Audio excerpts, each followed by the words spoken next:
Welcome to China Truths. Today we will bring you the following stories.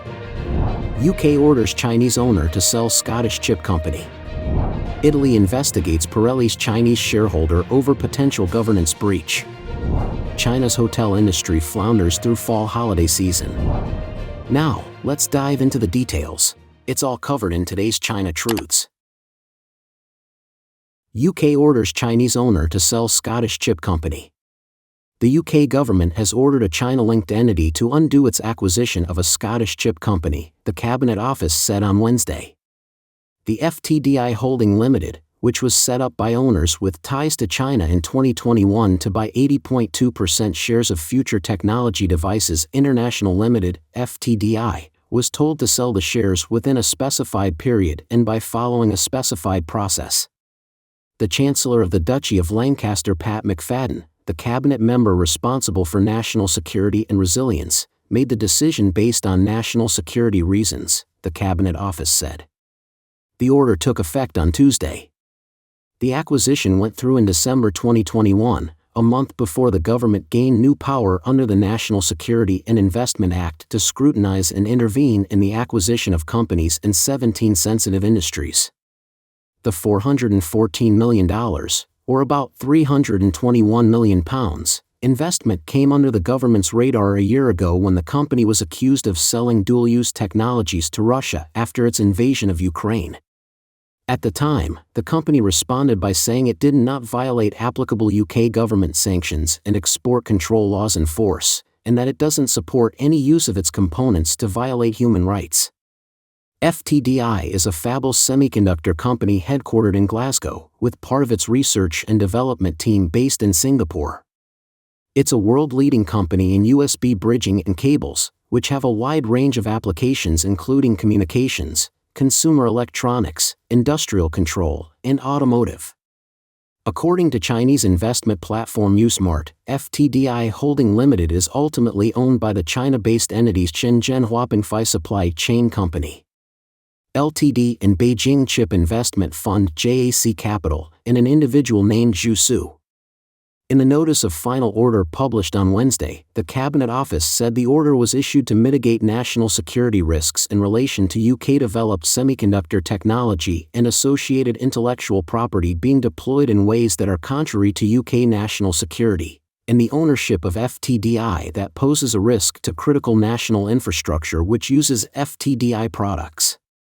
Since January 2022, the UK government has blocked or imposed conditions on more than 20 foreign acquisitions of companies involving dual-use goods, British critical infrastructure, and other national security-related goods and technologies. In November 2022, former Business Secretary Grant Shapps ordered Chinese-owned Nexperia to sell at least 86% of shares of the UK's largest chip plant, previously named Newport Wafer Fab.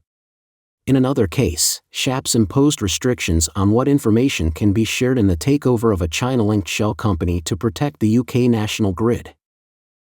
Italy investigates Pirelli's Chinese shareholder over potential governance breach. Italian tire maker Pirelli announced on Wednesday that a government investigation had been launched into the company's largest shareholder over concerns that the Chinese company may have breached Italy's Golden Power rule. Sinochem, China's largest state-owned chemical company, now owns a 37% stake in Pirelli. Camfin, the company's second-largest shareholder, holds a 25.7% stake. Camfin is headed by Italian businessman Marco Trocchetti Provera, who has been in charge of Pirelli since 1992 and now serves as executive vice chairman.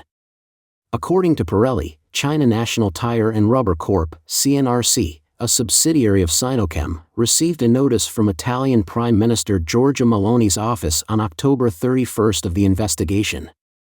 In 2023, the Prime Minister issued a special decree under Italy's Golden Power rule to safeguard the country's strategic assets and limit Sinochem's influence on Pirelli.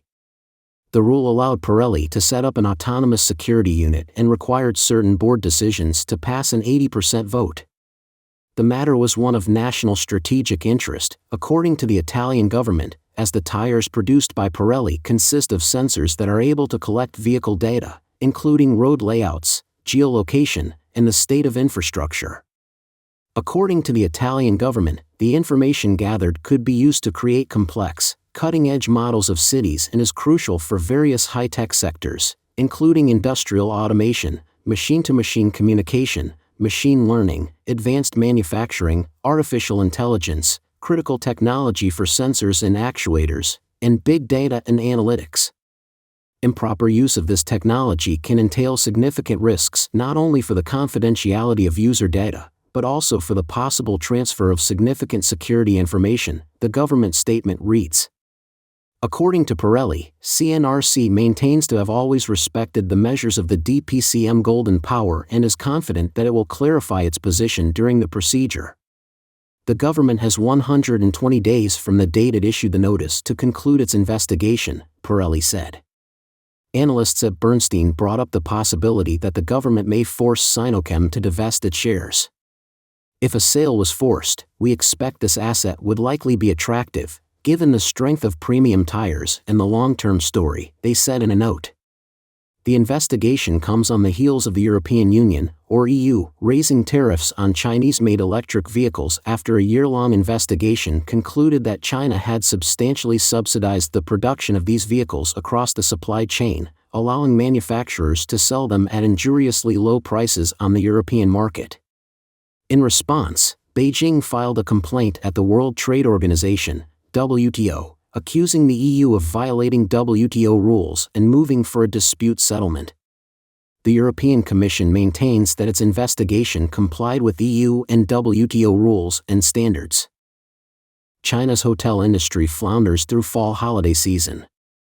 As China's economy continues to flounder and Chinese consumers are careful about spending, the Chinese hotel industry is struggling, even during the normally busy holiday season that includes October's National Day week and November's Double 11 holiday, November 11th, also known as Singles' Day.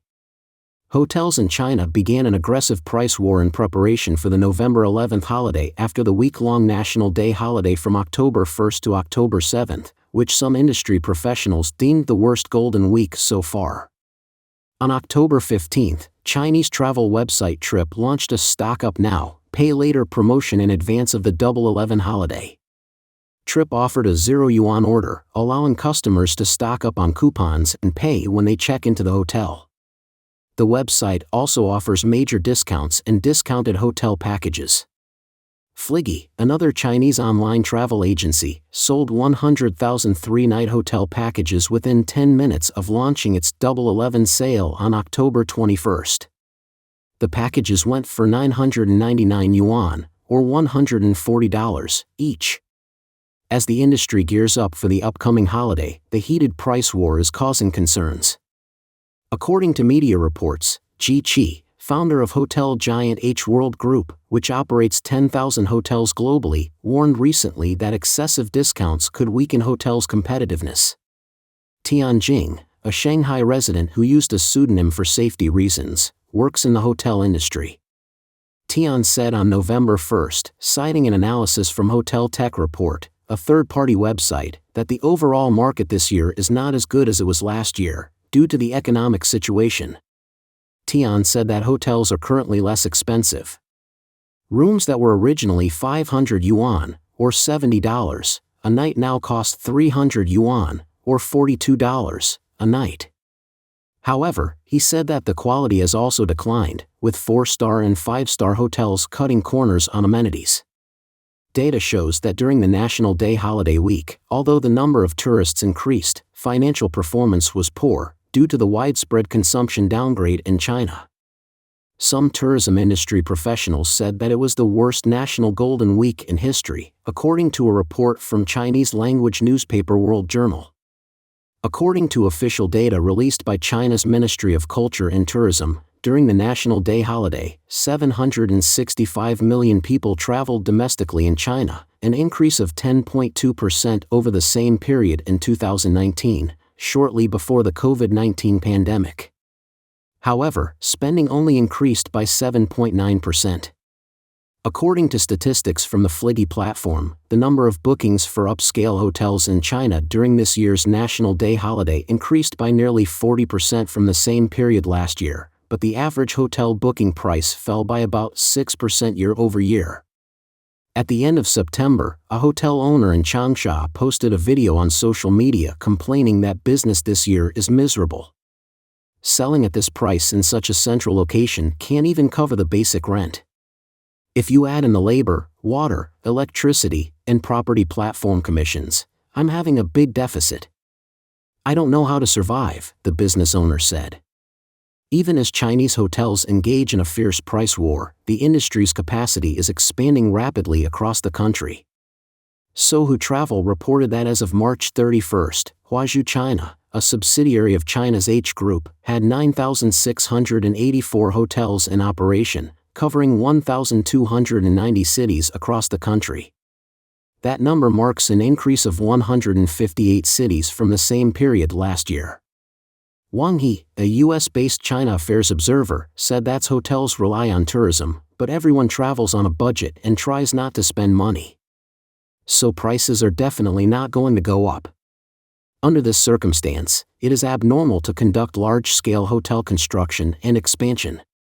Davy J. Wang, a Chinese-American economist, said that due to overexpansion and capital-driven growth, hotel constructions are too concentrated in certain areas to compete with each other. On the other hand, consumption has been seriously downgraded, with more and more short-term rentals, homestays, and even lower-end accommodations, he added. Wang predicted that the hotel industry is bound to undergo a major reshuffle and that most hotels in China will go bankrupt within 3 to 5 years. Tian said that domestic hotels are laying off employees in a bid to stay afloat. There are no government or corporate conferences, so the related liaison and sales departments in hotels will be disbanded, catering will be outsourced, and hotels are only providing guest rooms, he said. The drop in foreign tourists has been a challenge to China's hotel industry since the China-US trade war in 2018. The tensions between China and the United States, between China and Europe, and China's support for Russia in the Russian-Ukrainian war, all have led to negative views of China from the Western world, Tian said.